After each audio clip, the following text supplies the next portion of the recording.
Da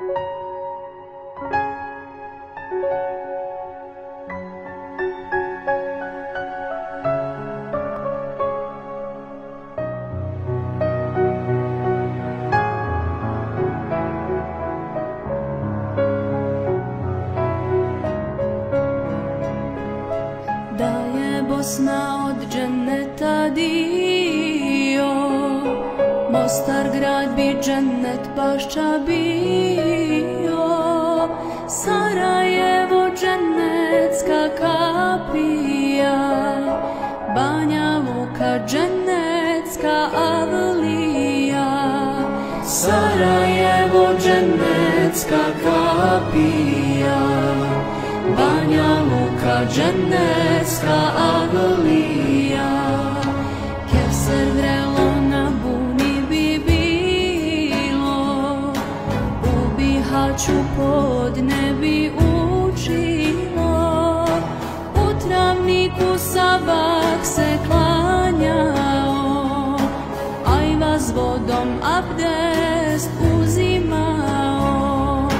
U Travniku sabah se klanjao, ajva s vodom abdest uzimao.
Kurban bi se klao, u Zenici mevlud održao, u Goraždu jacija bi bila, sežda bi se u Foči činila, više gradom džennet nur bi sjao, a u Stocu Allah veličao, više gradom džennet nur bi sjao, a u Stocu Allah veličao.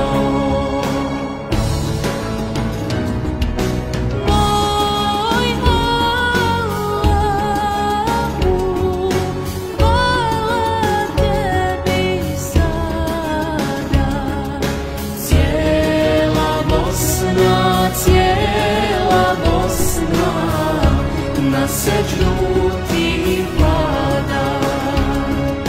Cijela Bosna na sećdu ti pada. Cijela Bosna na sećdu